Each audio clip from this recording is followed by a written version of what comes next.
Hello, hello, hello. You're tuning into the episode of The Wunderkind Show. Today's first topic, the Ravens can be unbeatable. But,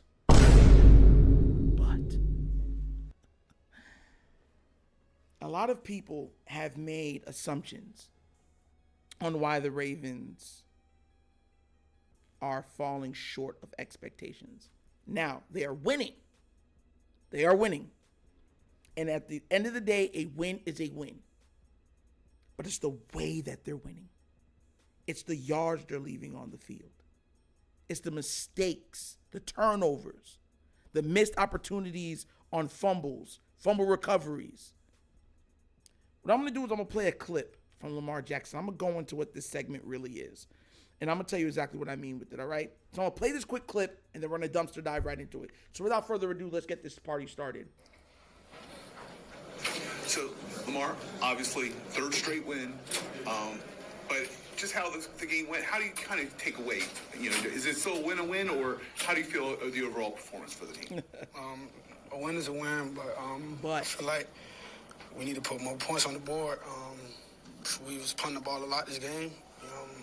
We didn't do it last week, but it's the NFL. Sometimes things might 31 points, and he wants more points. What was giving you a problem, Lamar, in the first half offensively? What is it more you guys holding yourself back, or was it something they were doing that was making it difficult?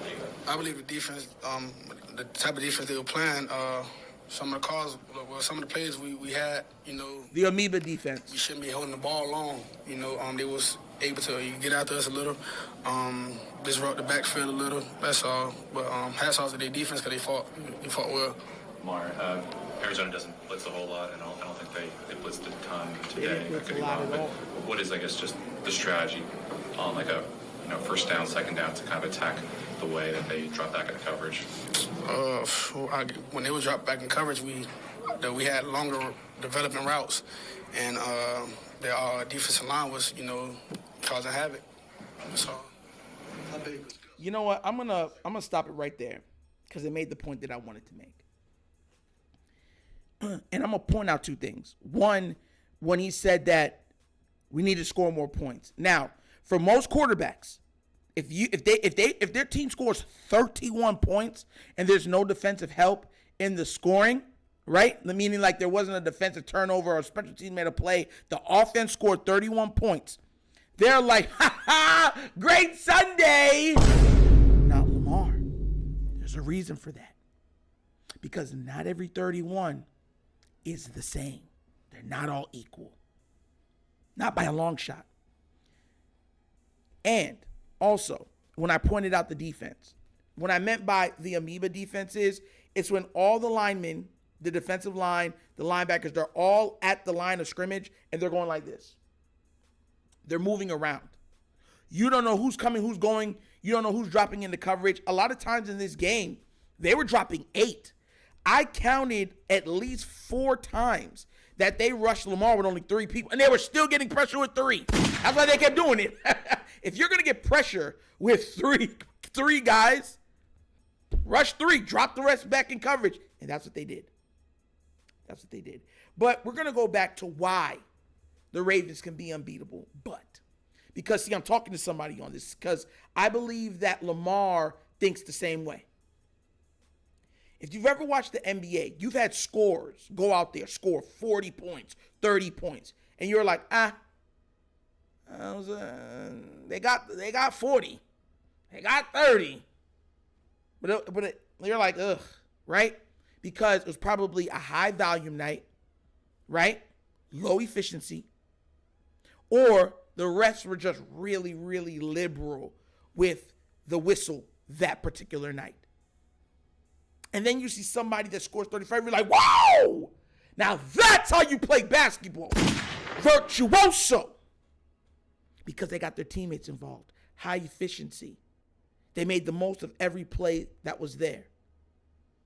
They made the defense bend to their will. They got what they wanted. An efficient 35. A debilitating 35 to the opposing team. That's what the Ravens were on Sunday. I can make, matter of fact, you can go look it up if you don't believe me. The Ravens have yet to mirror a perfectly executed game and a perfectly called game. I repeat, on offense and defense, the Ravens have yet to mirror a perfectly called game. That means the coaches are dialing up the plays and the players are here in their execution. It is yet to happen all year. Even the game where everybody hangs their head and says, oh, the Ravens are back. They dropped 2 passes. And they fumbled the ball. Every game this season, there has been at least one turn or one fumble-worthy play every single game this season. Also, every game this season, there has been a dropped pass. I mean, a catchable ball from the offense. Now, you're going to say, well, this is the NFL. That happens. There have been games where the Chiefs have not had any dropped catchable balls. Miami can say the same thing. Bengals can say the same thing. Rams can say the same thing. Even the Giants can say the same thing. That they've had games where it was a catchable ball and they didn't drop none of the catchable balls this season. Check all your PFFs, because I know a lot of y'all love PFF. Check it if you don't believe me. The Ravens have yet to play a game where they did not leave yards on the field, or they didn't leave points on the field, even on turnovers. And I'm talking about the defense too. How many fumbles have we had the opportunity to make and we didn't make it? How many sacks for extreme losses? I'm talking 12-yard losses, and they can't do it. They got the guy down. They can't get him down. The only thing that I can say is that Geno Stone's been picking off the ball, to say the least. But they have yet, on either side of the ball, to play a perfect game. You see, mentally, that should be scary for every team playing in the NFL. Because right now, everyone's on the bandwagon of the Bengals. Oh, Joe Burrow's back. Joe Burrow's magical. The lowest he is, the second best quarterback in the league. They don't even want to play the Ravens. Because you have to understand that the Ravens have the opportunity to be truly unstoppable. And it's not because they're great at every position, like how the Rams were a couple seasons ago. No. The Ravens are good at more positions than almost any team right now in the NFL. Not great, but good. The Ravens receivers are not great. They are not. But they're good. You see, Miami is great at receiver. Bengals are great at receiver. You know what I mean? Those type of teams are great at receiver. We're just good. And at tight end, we're good/great, depending on the Sunday.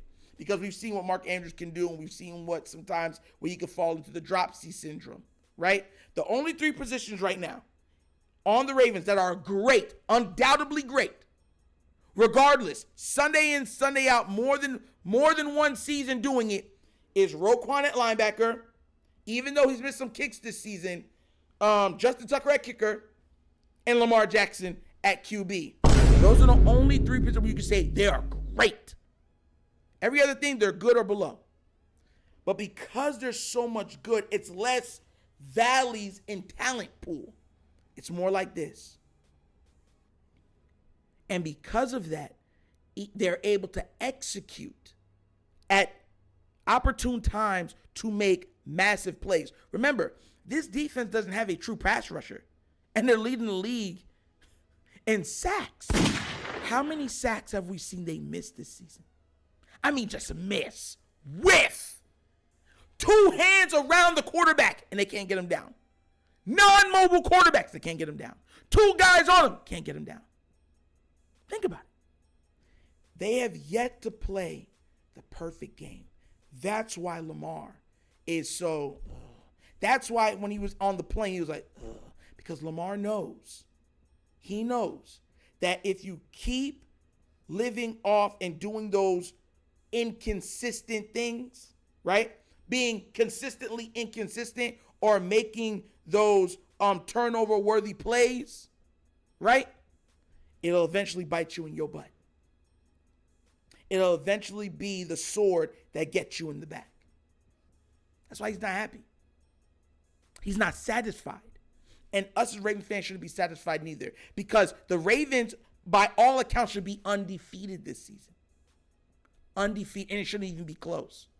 The Ravens got a glimpse at the promised land last week versus Detroit, because they were like, man, we could be that week in and week out. Defense, offense, and even with that game, we still didn't play a perfect game. That's the scary part. Like I said at the beginning, defense and offense have yet to play a perfect game together.